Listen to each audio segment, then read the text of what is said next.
Então, a saúde e segurança do trabalho, também conhecida com essa sigla, SST, é uma área relacionada à gestão de pessoas e, na verdade, é uma área multidisciplinar, porque a gente trabalha com profissionais de outras áreas, como da engenharia, da medicina e os próprios técnicos de segurança do trabalho. Então, só para a gente relembrar como é que se situa esse assunto na gestão de pessoas ou de recursos humanos. Então, qual é o nosso objetivo fim? Né? Por que a gente existe? Qual é o nosso papel dentro da organização? É contribuir para que ela tenha um nível satisfatório de produtividade, então, para que a empresa possa alcançar os seus resultados. E isso é feito atraindo, mantendo e mobilizando pessoas. Então, a gente, para conseguir esse nível de produtividade, para conseguir que a empresa tenha os seus resultados, a gente tem que tentar atrair do mercado, como a gente já viu, os melhores talentos.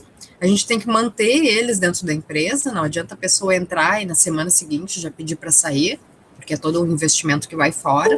E a gente tem que mobilizar essas pessoas para que elas deem o melhor de si. Vou voltar aqui um pouquinho, que tem gente chegando. Só um minutinho. Travou.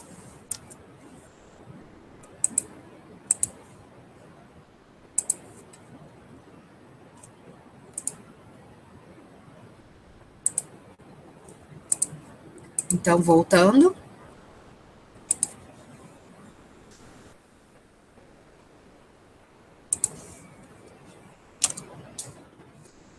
Então, a questão de manter as pessoas é o chamado manutenção de RH, como a gente já viu. Manter pessoas motivadas, remuneradas, saudáveis e seguras é nossa tarefa. E aqui eu coloquei para vocês no slide em letras garrafais, né? Saudáveis e seguras. Então, a gente tem que manter as pessoas dentro da empresa de forma saudável e segura. Ou seja, fazendo com que, preferencialmente, elas não fiquem doentes e nem se acidentem, né? Então, a saúde e a segurança do trabalho integram, né, o subsistema de manutenção de recursos humanos. Elas contribuem para manter essas pessoas saudáveis e seguras. Então, primeiro, entendendo um pouquinho o que é a segurança do trabalho. Tem um conceito aqui, até um pouco extenso, em que diz que é um conjunto de medidas técnicas, educacionais, médicas e psicológicas, tudo isso, utilizadas para prevenir acidentes, seja eliminando condições inseguras do ambiente, seja instruindo ou até mesmo convencendo as pessoas da utilização de práticas preventivas. Então, é necessário que a empresa tenha uma política de segurança do trabalho que reflita sua preocupação com esse assunto. E toda essa parte de saúde, segurança do trabalho, é algo que é regido pela CLT, né, a nossa legislação trabalhista, e complementada pelas NRs. As NRs são as normas regulamentadoras, são normas nessa área de segurança do trabalho e que tem força de lei. Então, no site trabalho.gov.br, que é um site do governo, é uma fonte segura para a gente encontrar essas normas sempre atualizadas. Então, sempre dou a dica para o pessoal que quer saber um pouco mais, dar uma olhada nessas normas, sempre procurar o site do governo, que lá sempre vai ter essa atualização. Então, não só as NRs, mas a própria saúde e segurança do trabalho, há uma previsão legal na Constituição Federal Brasileira, onde no artigo 7º consta que são direitos dos trabalhadores urbanos e rurais, além de outros que visem a melhoria da sua condição social, e aí tem uma lista lá de vários direitos, e lá no item 22º diz o seguinte: redução dos riscos inerentes ao trabalho por meio de normas de saúde, higiene e segurança. Ou seja, nós trabalhadores temos direito a trabalhar em um local que procure fazer com que os riscos que a gente venha a ter no trabalho sejam reduzidos. Então, que se trabalhe, né, nessa questão de redução dos riscos e há essa previsão, então, legal dessas normas para trabalhar essa questão. Bom, se a empresa não se convencer, né, que tem que cumprir a legislação e tal, tem outros motivos pelos quais um programa de segurança é importante. Então, por exemplo, perdas pessoais. Tem uma empresa que é ser conhecida como a empresa onde pessoas se acidentam ou venham a falecer, né? Então, isso é muito ruim para a imagem da empresa e dá um impacto muito negativo no negócio. Também as perdas financeiras que funcionários acidentados podem vir a desencadear na empresa, né? Perda de produtividade, para a linha de produção, né? Para o trabalho, porque alguém se acidentou. Os seguros, né? Que as empresas pagam, se ela não investe em segurança, vai ser um seguro mais caro. Então, existe uma elevação dos prêmios das seguradoras. Se ela investe em segurança, ela está minimizando os riscos. Provavelmente o seguro que ela vai pagar vai ser um pouco mais barato. Problemas legais, ações trabalhistas que podem ocorrer, né? E pela própria questão de responsabilidade social e imagem da empresa. Então, a saúde e a segurança, elas vêm a agregar a organização, né? E a gente tem que, a nossa tarefa também é mostrar que o investimento nessa área é bom para o negócio e vai contribuir em relação a todas essas questões, né?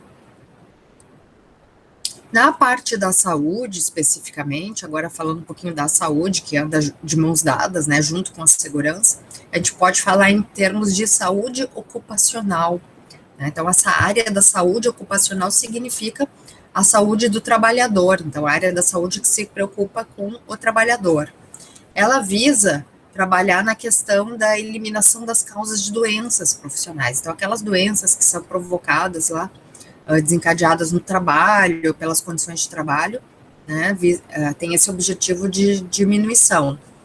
Também redução de efeitos prejudiciais provocados pelo trabalho em pessoas doentes ou pessoas com deficiência, então procurar fazer toda a adaptação do trabalho para que as pessoas com deficiência possam trabalhar, e também, né, evitar que pessoas doentes que tenham algum problema de saúde tenham um agravamento desse seu problema pelo trabalho, né? Então, prevenindo agravamento de doenças e de lesões.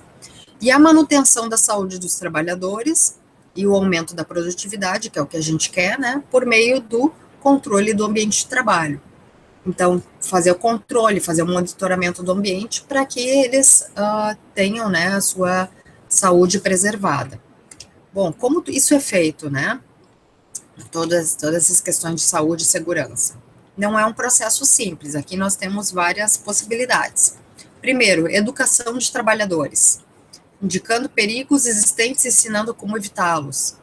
Treinamento, basicamente. Então, já vejam que aqui é uma integração com aquela outra atividade da gestão de pessoas que a gente já estudou, que é a atividade de treinamento. Então, treinamentos na parte de segurança são essenciais. E não é porque a gente fez um treinamento uma vez na vida que acabou. Não, esse treinamento ele tem que ser constante, ele tem que ser periódico, né? A gente tem que estar sempre ensinando, reensinando, frisando para que o trabalhador adquira, né, aquele hábito, para que ele fique alerta aos perigos e aos riscos. Constante estado de alerta contra os riscos. Então, muitas vezes a gente passa nos locais, a gente vê placas de sinalização, colocando, alerta, cuidado, proibido fumar aqui, energia elétrica, né? Então, isso ajuda também a sinalizar, né, alertar contra os possíveis riscos que venham a ter. Também estudos e observações de novos processos ou materiais. Então, por exemplo, vai entrar um novo material, vai ser um novo processo que vai acontecer naquela indústria. Bom, a gente tem que analisar esse processo, ver se ele vai gerar algum risco para o trabalhador, algum problema de saúde, fazer uma adaptação. Então, não é simplesmente colocar uma nova máquina assim, sem treinamento, sem cuidados. Tem que fazer todo um planejamento nessa área. O estudo e o controle, né, das condições de trabalho e medidas coletivas, administrativas e individuais. Então, vou falar um pouquinho sobre essas medidas. Então, normalmente, quando a gente fala em segurança do trabalho, as pessoas pensam assim, então tá, vamos dar um EPI para o funcionário. O que é o EPI?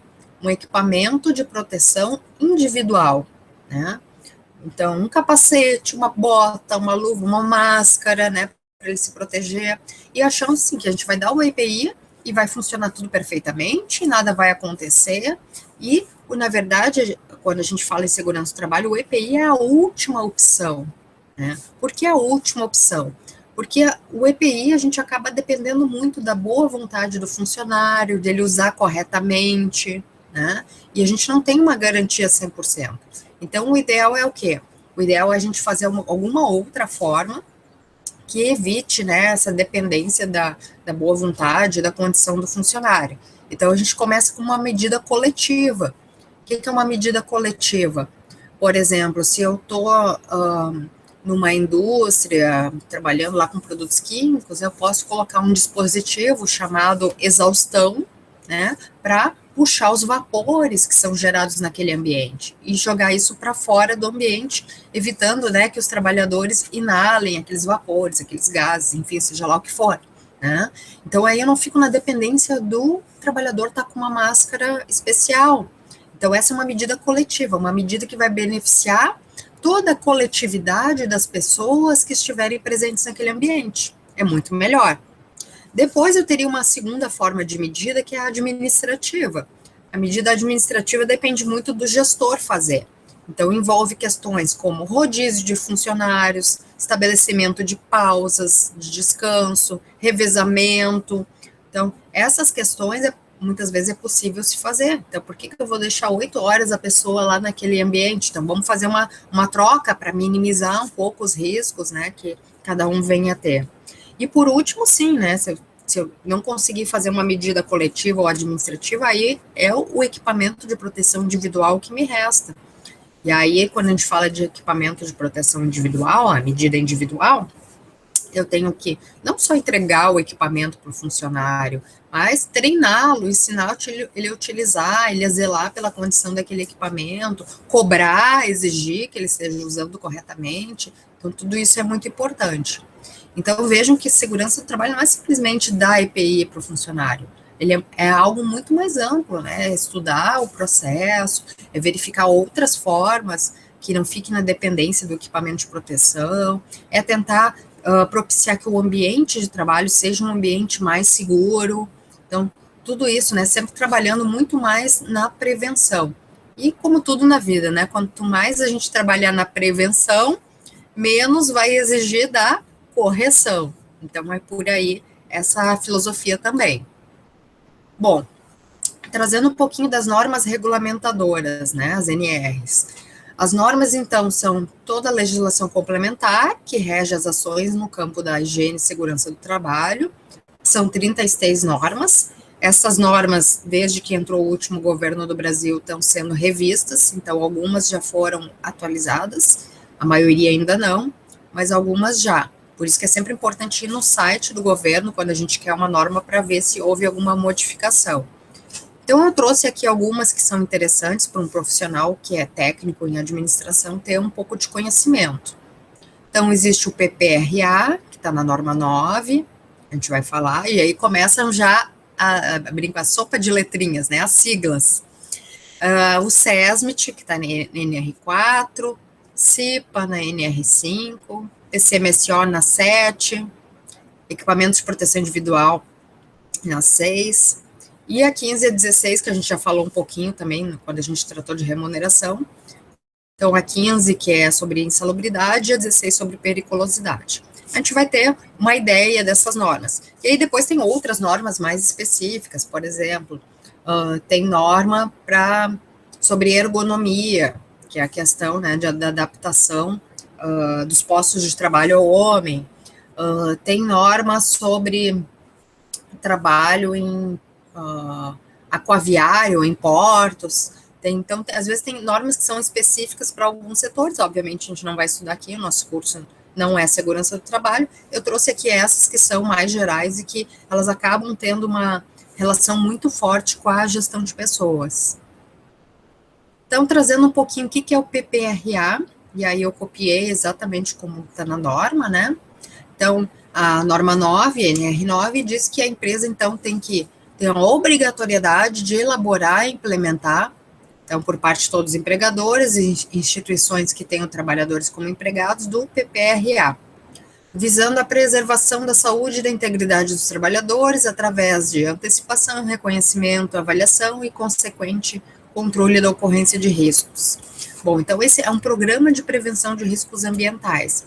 Então é um programa que a empresa faz, normalmente, o que é um programa? É um documento, onde constam lá todos os riscos inerentes aos diversos ambientes de trabalho da empresa. E a norma diz que a elaboração, implementação, acompanhamento e avaliação deste programa, então, do PPRA, poderão ser feitas pelo Serviço Especializado em Engenharia de Segurança e Medicina do Trabalho, a sigla é grande, SESMIT, ou pessoa ou equipe de pessoas que, a critério do empregador, sejam capazes de desenvolver o disposto nessa ANR. Ou seja, a norma diz que quem monta esse PPRA ou é o SESMIT, então o SESMIT a gente vai ver que é o grupo de profissionais, né, nessa área de saúde e segurança, ou se a empresa não tiver ou não quiser, uma pessoa ou uma equipe que seja capaz de desenvolver este programa. Então, muitas vezes a empresa terceiriza essa atividade, ou compra pronto, basicamente, né, o programa, e aí nesse programa vão estar descritos esses riscos. Então, eu diria que o ponto de partida, para a gente entender um pouco, é o PPRA. Depois nós temos o SESMIT, né, que já foi mencionado ali no PPRA. Então, esse é bem importante para a gente. Então, o que é o SESMIT? Como eu falei antes, é aquele grupo de saúde e segurança do trabalho. Então, o quadro, né, desse SESMIT varia de acordo com o número de empregados que a empresa tem e o seu grau de risco. Então, o grau de risco de uma empresa, de toda e qualquer, no Brasil, vai de 1 a 4.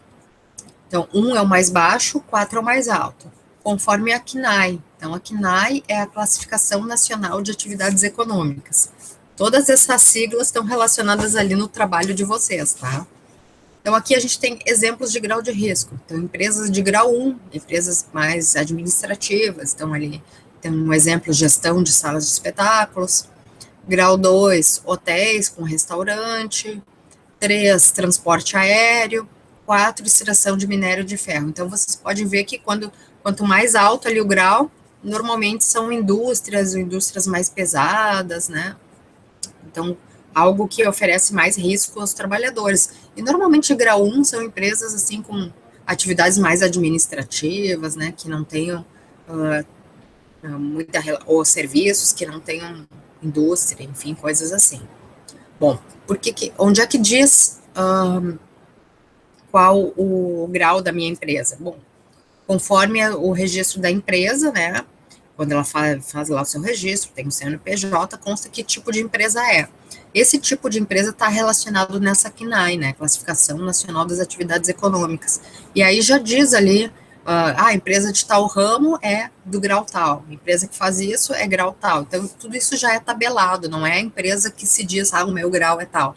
Não, é conforme o que ela faz, já é tabelado qual é o grau dela. Então, isso é uma coisa que já é dada. O que acaba variando? É o número de funcionários que ela tem, né? O número de empregados. Em determinados momentos ela tem mais, tem menos. E aí tem no slide a seguir uma tabela que faz essa correlação, né? De quantos empregados a empresa tem e qual o seu grau de risco. E a resposta é quantos profissionais ela vai ter que ter no SESMIT e de que tipos. Que é esse quadro aqui. Então, por exemplo, nós temos ali na primeira coluna os graus, né? De 1 a 4. Depois, na segunda coluna, nós temos esses profissionais que podem fazer parte do SESMIT, que é o técnico de segurança do trabalho, engenheiro de segurança do trabalho, auxiliar de enfermagem do trabalho, enfermeiro do trabalho e médico do trabalho. São essas 5 possibilidades. E depois nós temos ali as faixas de número de funcionários. Então, vocês podem observar a tabela que até 49 funcionários não existe o SESMIT. Então, não precisa ter. Então, não preciso ter um técnico de segurança do trabalho, um médico, um engenheiro, nada. A partir de 50, e depende de quantos funcionários a empresa tem. Se ela tiver entre 50 a 100, a gente vai ter só lá um técnico de segurança do trabalho se ela for de grau 4. Se ela for de grau 1, 2, 3, também não precisa de nada. Então, vocês podem deduzir que quanto maior o grau de risco e quanto maior o número de funcionários, mais necessário se faz ter, de acordo com a legislação, esse SESMIT presente na empresa. É só a gente olhar ali para aquela coluna do 3.501 funcionários a 5.000 e grau 4, vejam só quanta gente, né? A gente tem 10 técnicos de segurança, 3 engenheiros, 1 auxiliar de enfermagem, 1 enfermeiro e 3 médicos do trabalho, e todos eles são empregados da empresa, estão ali para fazer esse atendimento. Mas tem algumas ressalvas aqui que eu quero chamar a atenção. Vocês podem ver que tem alguns números que tem um asterisco do lado. né, como, por exemplo, no grau 1, de 1001 a 2000, para engenheiro de segurança, está assim, um asterisco. O que é esse asterisco? É só a gente ver lá na legenda, lá embaixo. Ele significa tempo parcial, mínimo 3 horas. Então, nesse caso, a empresa que for de grau 1 e tiver entre 1001 a 2000 funcionários, ela vai ter que ter um técnico de segurança do trabalho? Vai. Vai ter que ter um engenheiro de segurança do trabalho? Vai. Só que esse engenheiro não precisa trabalhar 8 horas por dia. Ele pode ser contratado para 3 horas por dia, que é o que diz ali na legenda, né? Mínimo 3 horas. Isso acontece com alguns engenheiros ali na tabela e alguns médicos do trabalho. Então, é muito comum a gente, né, em indústrias principalmente, ter um médico do trabalho e esse médico tem um horário ali bem restrito de atendimento, porque é o mínimo 3 horas. Provavelmente ele tem outros empregos, cumpre o resto da sua carga horária em outras empresas. E tem ainda uma observação, né, ali embaixo, na direita, que hospitais, ambulatórios, maternidade, casas de saúde e repouso, clínicas, estabelecimentos similares com mais de 500 empregados, deverão contratar um enfermeiro em tempo integral. Um enfermeiro do trabalho, né, obviamente, e que vai fazer todo esse atendimento também aos demais funcionários da empresa. Então, porque hospitais, enfim, é 24 horas, né, a atuação, e há muito risco de acidente, principalmente com pérfuro cortante, o pessoal se pica, se fura, enfim, tem que fazer um atendimento imediato, e por isso é importante ter esse, de acordo com a legislação, esse enfermeiro em tempo integral. Tá? Bom, o que eu vou pedir? Não, ninguém precisa decorar essa tabela aí de dimensionamento do SESMIT. Tá? Normalmente, o que é colocado para vocês? Ah, uma empresa de grau de risco 3 e tantos funcionários, o que ela precisa? Daí vocês vão consultar a tabela, fazer o cruzamento e ver, ela precisa de 3 técnicos de segurança, um engenheiro de segurança de tempo parcial e um médico de trabalho de tempo parcial. Então, só faz o cruzamento e aí a gente sabe o que precisa ter, tá? Então, é mais assim para consulta, a gente que é da área da administração. Passamos agora para a NR5, é a CIPA. Né? Talvez alguns de vocês já tenham sido da CIPA ou tenham interesse em participar. Então, geralmente empresas um pouco maiores possuem a CIPA, que é uma comissão, né? E essa CIPA, ela trabalha em parceria, ali em conjunto com o órgão de segurança da empresa. Quando tem, né? Tem empresas que também não vão ter, como a gente viu. A CIPA, ela tem muita função, assim, de apontar os atos inseguros, dizer o que está inadequado, e o órgão de segurança vai atrás das soluções. Ela é composta por representantes dos empregados, 50%, e do empregador, 50%. Então, é meio a meio, ou seja, metade das pessoas que fazem parte dessa comissão são eleitas pelos colegas, então tem uma eleição, e a outra metade o próprio empregador indica. Ela é regida pelo artigo 163 da CLT, e depende, então, ela é regulamentada por essa norma NR5. O número de cipeiros, que são as pessoas que fazem parte da CIPA, depende também do número total de empregados e também do grau de risco. Só que a tabela não é tão simples como a do SESMIT anterior, ela é um pouquinho mais complexa, mas ela tem lá na norma 5, para quem tiver interesse, dar uma pesquisada e consultar. Importante dizer que as pessoas que são eleitas pelos colegas, elas têm estabilidade no emprego. O que significa isso? Durante o seu mandato da CIPA, que é de 1 ano, ela não pode ser demitida enfim, não tem motivo para demitir ela, não pode. E depois mais 1 ano. Então, isso é para quê? Para garantir uma certa condição para que a CIPA desenvolva bem o seu trabalho. Então, 1 ano durante o mandato e mais 1 ano posteriormente ao mandato.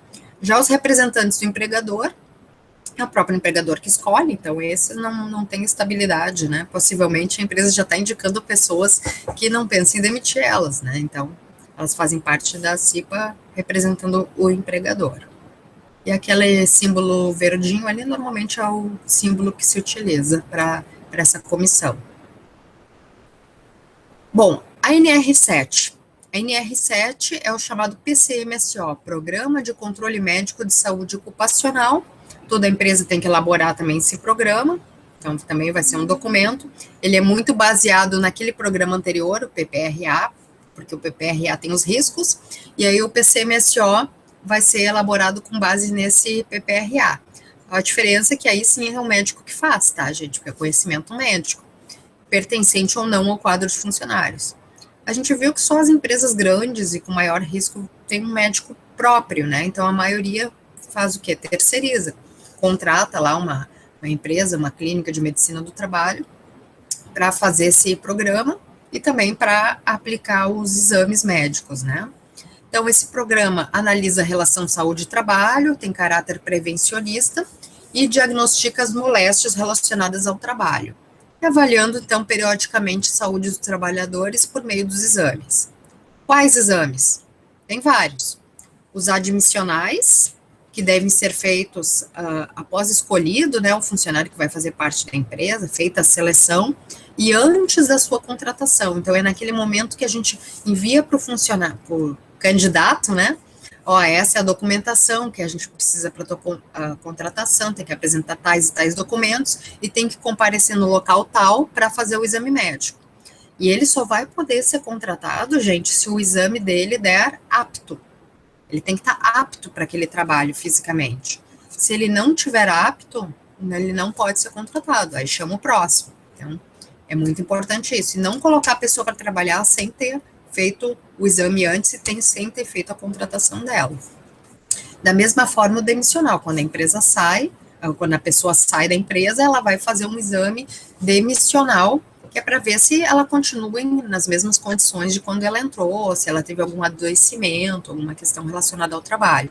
Ela só não vai fazer o demissional se o exame periódico dela foi recente. Aí tem um tempo, que eu não vou me recordar qual, teria que dar uma lida na legislação, que se o exame periódico dela foi recente, ele pode ser válido como um possível demissional. Depois nós temos os exames de retorno ao trabalho, que é quando a pessoa ficou um certo tempo afastada por doença, por motivo de saúde, enfim, ela vai retornar ao trabalho, ela tem que fazer um exame, né, normalmente no INSS, para ver se ela está apta. Existem também os exames de mudança de cargo, quando a pessoa muda de cargo, né, tem uma promoção dentro da empresa, vai assumir novas responsabilidades, enfim, vai fazer todo um ajuste ali no seu contrato de trabalho, na carteira, de repente ela vai ter que fazer um novo exame médico também, porque ela vai assumir um novo cargo, que tem riscos diferentes, e a empresa também vai ter que ver se ela está apta para o novo cargo. Os exames periódicos, que podem ser feitos anualmente, ou a cada 2 anos, ou a cada 3 meses, depende muito do cargo, do que a pessoa faz. Quem define essa periodicidade é o médico, então ele vai escrever lá no programa aqui, as pessoas que ocupam um cargo de telefonista têm que fazer o exame de tanto em tanto tempo, tá? E os exames complementares, que são aqueles que o médico exigir. Então, se o médico acredita que naquela função o ocupante tem que fazer um exame chamado audiometria, que é um exame de audição, ele vai ter que fazer, porque o médico está exigindo esse tipo de exame e vai ser importante para o monitoramento da saúde dele, no caso, para ver se a pessoa teve perda auditiva, alguma coisa assim. Então, quais exames devem ser feitos e de quanto em quanto tempo, quem define vai ser o médico coordenador do PCMSO. E a empresa tem que bancar todos esses exames, acho que isso não precisa nem comentar, né? Não pode ser cobrado do funcionário.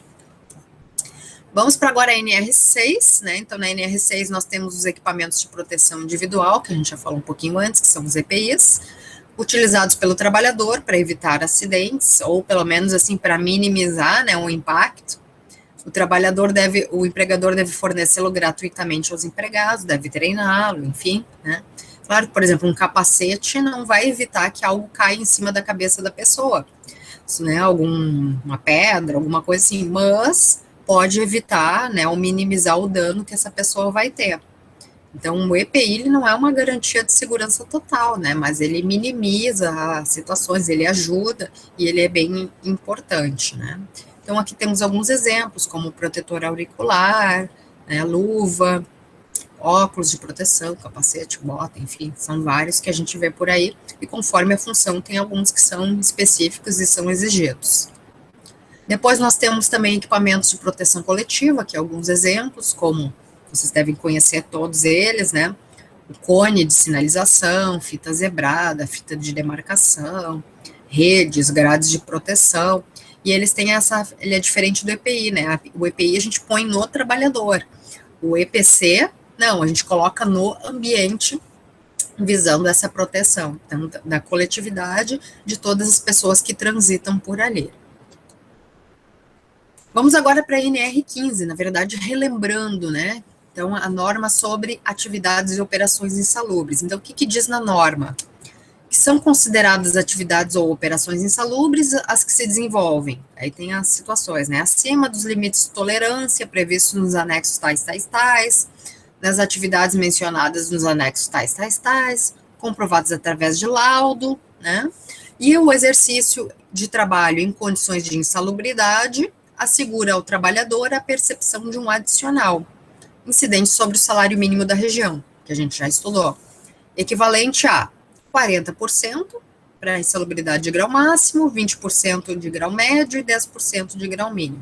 Então, toda essa questão de insalubridade é regrada por essa norma chamada NR15.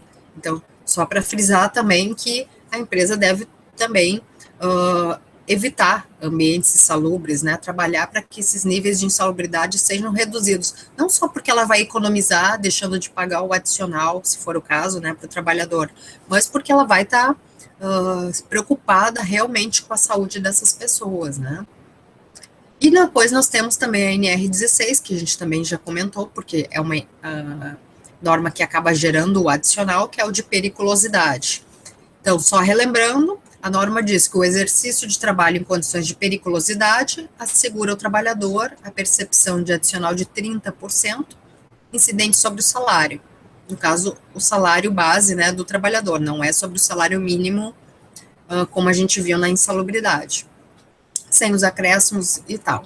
Atividades e operações perigosas previstas nessa NR, com explosivos, inflamáveis, exposição a roubos ou outras espécies de violência física, energia elétrica, motocicleta e radiações, né? Relembrando também que se o trabalhador estiver atuando em ambiente que ele está em insalubridade e periculosidade simultaneamente, ele deve optar por um dos dois adicionais, é o que diz a legislação. E eu também já comentei que em alguns casos, às vezes quando as pessoas entram judicialmente contra a empresa, o juiz pode dar um ganho de causa ao trabalhador, ou não, né, depende aí,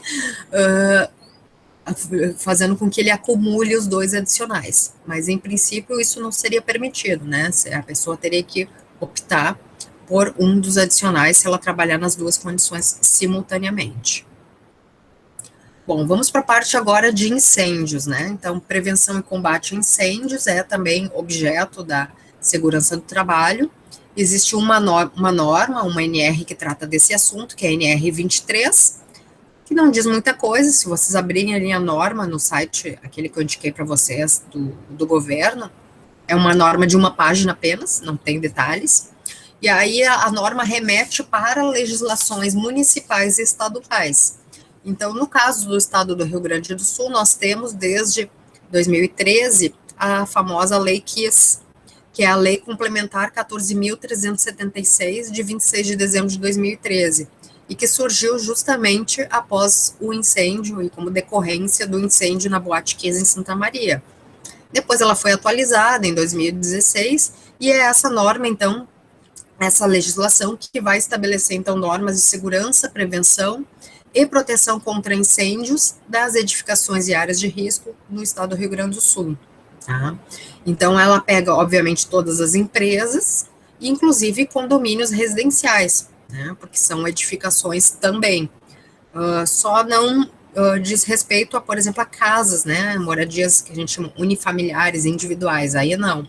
Mas sendo, assim, um condomínio de casas, um prédio, né, um estabelecimento comercial, aí já abrange essa legislação. E aí ela dá uma série de detalhamentos, o que tem que ter extintor, saída de emergência, brigada de incêndio, se tem que ter ou não. Então, algumas edificações, de acordo com essa legislação, tem que ter a brigada de incêndio, que é, no caso das empresas, um grupo de funcionários que vai ser treinado para um primeiro combate ao incêndio antes da chegada do corpo de bombeiros. Então, para combater um princípio de incêndio, não é para apagar o seu incêndio que está no prédio inteiro, obviamente. Isso aí quem faz são os bombeiros. Mas dê um princípio, um pequeno foco, a brigada já tem o treinamento e ela pode atuar. Edifícios grandes também de moradia, muitas vezes são obrigados a ter a brigada de incêndio. Aí, no caso, com moradores que são treinados para isso. Não diferente de empresa, que são os próprios funcionários. E a brigada de incêndio também faz muitos exercícios de simulação, justamente para poder treinar, caso aconteça uma emergência, para todos estarem preparados. No nosso instituto, o Campus Porto Alegre, nós temos uma brigada de incêndio, com quase 50 servidores treinados, né, para isso aí. Então, quando a gente estava no presencial, às vezes a gente fazia o exercício, fazia todo mundo evacuar o prédio, media quanto tempo demorava para todo mundo sair, disparava o alarme, né, para as pessoas se acostumarem. Então, a gente fazia esses exercícios, e o que a gente quer é isso, né, trabalhar na prevenção, no treinamento, para evitar, né, também possíveis situações de emergência. Mas se uma situação ocorrer, com as pessoas preparadas, ela vai ter muito mais êxito, né, em termos de preservação das vidas e dos danos materiais que um incêndio, uma emergência pode acarretar. E esse é o símbolo em geral que se utiliza, né, para a brigada de incêndio. Então, só como curiosidade, se a gente estivesse lá no presencial, eu ia levar vocês no prédio para a gente conhecer, né, os equipamentos, identificar. Quem sabe futuramente a gente consiga, né, fazer uma oficina, alguma coisa assim para retomar. Mas eu listei aqui, só para a gente, por curiosidade, né, os tipos de incêndio. Se você, quem mora em prédio ou trabalha em prédio, deve observar que tem diversos extintores de incêndio para o combate. Então, nós temos a classe A, que são os sólidos, né, como papel, tecido, madeira, ou seja, tudo sólido, assim, que pode acabar pegando fogo. Nós temos a classe B, que são os líquidos e gases inflamáveis, como óleo, gasolina, tinta, né, GLP. Na classe C, que são os equipamentos elétricos energizados. Então, às vezes a gente vê, né, um pequeno ali, um curto-circuito num equipamento de ar-condicionado, de computador que está ligado. Então, é diferente. E a classe D, que a gente não vê muito, que são alguns produtos específicos, né, como magnésio, zircônio e titânio, que normalmente estão mais presentes em determinadas indústrias, não estão presentes nas edificações de forma geral. Então, normalmente a gente está preparado para a classe A, B e C. E aí nós temos os tipos de extintores diferentes que podem ser utilizados conforme, né, cada uma dessas classes. Então, é importante a gente conhecer para não usar o extintor errado, que talvez não funcione ou possa até aumentar aquele princípio de incêndio se for usado inadequadamente. Tá? Então, deixei aí como curiosidade, depois, se a gente quiser, a gente conversa um pouco mais a respeito disso. E para fechar aqui essa parte, eu trouxe também alguns conceitos sobre acidente de trabalho. Tá? Então, o acidente de trabalho é aquele decorrente do trabalho, obviamente, provocando direta ou indiretamente lesão corporal, perturbação funcional ou doença, que pode acabar determinando a morte, a perda total ou parcial, permanente ou temporária da capacidade para o trabalho. Então, acidente de trabalho é um universo, aí tem desde um acidente simples, como um pequeno corte no dedo, alguma coisa, até o mais grave que determine a morte do trabalhador. Os acidentes podem ser típicos, atípicos ou de trajeto, que a gente já vai ver o que significa isso, e também são considerados acidentes as doenças profissionais, ou seja, aquelas provocadas pelo tipo de trabalho, e as doenças do trabalho, que são aquelas provocadas pelas condições de trabalho. Então, todas essas doenças, elas são equiparadas a acidentes de trabalho também. Então, o acidente, como eu falei, pode ser típico, atípico ou de trajeto. Então, a distinção é que o típico é aquele acidente que ocorre quando o empregado está no exercício do seu trabalho e ele tem a ver com a função que ele faz. Então, por exemplo, uma pessoa que trabalha ali com produto químico, alguma coisa assim, e inalou aquele produto químico, ou teve uma intoxicação. É um acidente típico daquela função, né? Ela não se acidentaria se ela não fizesse aquela atividade com aquele produto. Já o atípico, ele é um acidente um pouco mais genérico. ele ocorre lá no trabalho, mas não tem muita relação com a atividade do empregado. Por exemplo, eu já caí um tombo lá dentro do instituto, mas poderia ser eu, poderia ser qualquer pessoa, ou um servidor de qualquer outro cargo. Não é o fato de ser professora que me levou a ter aquele acidente, né? Porque ela, escorreguei no piso, de repente estava muito encerado, alguma coisa assim. Então, esse é um acidente. É de trabalho? É, estava lá trabalhando. Mas ele é um acidente atípico, então ele não tem, assim, muita relação com a minha função. E tem também um acidente de trajeto. Um acidente de trajeto quando a pessoa está indo ou voltando do trabalho no percurso habitual da residência. Então, não é assim, tô indo lá trabalhar, mas eu fui na escola, fui no shopping, fui não sei onde, fui um monte de lugar, saí da rota, né, da minha casa para o trabalho, aí sofri um acidente, trânsito, caí na rua, alguma coisa assim. É um acidente? É, mas aí não vai caracterizar como de trabalho. Então, para que ele caracterize como de trabalho, ele tem que ser nessa rota, né? E antes ou após o trabalho. Então, normalmente o pessoal diz assim, até 1, 2 horas, mas isso é muito relativo, porque depende, né, da distância que a pessoa mora para aquele local de trabalho. E também, quanto a acidentes de trabalho, a gente pode estar falando um pouquinho sobre a classificação deles, ou seja, o que eles geram. Tem aqueles acidentes sem afastamento e tem os que vão gerar afastamento. Então, sem afastamento, fui lá, sofri um pequeno acidente, não tive uma grande lesão, ou fui até para um ambulatório, busquei um atendimento médico, mas no dia seguinte já voltei a trabalhar. Então, a gente não considera que houve um afastamento nesse caso. Agora, se a pessoa precisar ficar, né, 1, 2, 15, um mês, um ano afastada, aí sim, a gente tem os afastamentos. E a gente sabe que até o 15º dia, esse afastamento ele é coberto pela empresa, e a partir do 15º dia, então, esse afastamento vai ir para o INSS, né? Então, eles podem gerar uma incapacidade temporária ou permanente. A temporária é que a pessoa perde aquela capacidade para o trabalho e depois retoma. Em geral, tem um ano, né? Mas que ela possa depois retomar aquela capacidade. E a permanente é quando deu, né? Não vai voltar. Foi uma lesão que não vai ter a cura, por exemplo. E na permanente, vai ter a parcial e a total. Então, exemplos aqui de incapacidade permanente parcial, nós temos a perda ou a redução da visão de um olho. Então, ela continua enxergando com outro olho, né, ou com um olho e o outro um pouco menos, mas ela enxerga ainda. Então, ela reduziu a capacidade, não vai ter volta, mas é parcial. E total, se ela perder realmente a visão, ou perder a mobilidade, ou perder a audição, aí não volta e perdeu totalmente a capacidade, aí é bem complicado. E a morte, né, que até onde me consta, não tem volta, e é a mais trágica, obviamente, né, decorrência de acidentes de trabalho, e todos os dias tem, gente, a gente ouviu, vocês devem ter visto aí na imprensa, aí uma explosão, faleceu um rapaz de 20 e poucos anos, né, que estava trabalhando com gás e tal, por falta de condições de segurança de trabalho, né, e muito triste isso, né. E para fechar, então, a identificação das causas dos acidentes, né, pode ser tanto o ato inseguro como a condição insegura.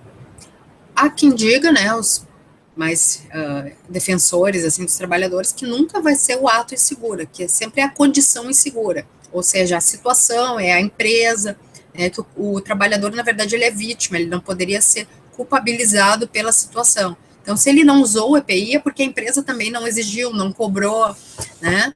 Então, seria uma outra visão.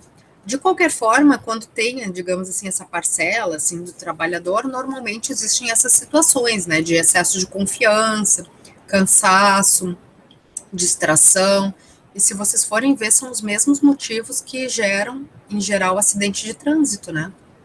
Falta de experiência, inadaptação ao trabalho, a pessoa não saber muito bem, né, o que está fazendo, não uso de equipamento, né, e ali tem a brincadeirinha, né, capacete para quê? Nunca aconteceu nada comigo. Então, eu trabalho há 20 anos nessa atividade, nunca aconteceu nada. Só que muitas vezes, principalmente as questões de saúde, o adoecimento do trabalhador, ele é a longo prazo. Então, a pessoa trabalhou anos e anos naquela atividade, daí lá 10, 20 anos depois, ela desenvolveu um câncer e não sabe por quê. Né? Talvez, quem sabe, possa ter relação, né, com a atividade laboral que ela tinha. Então, essas questões de saúde são muito delicadas. E como a gente viu, esse adoecimento e tal, dependendo do que a perícia comprovar, pode ser equiparado a acidente de trabalho.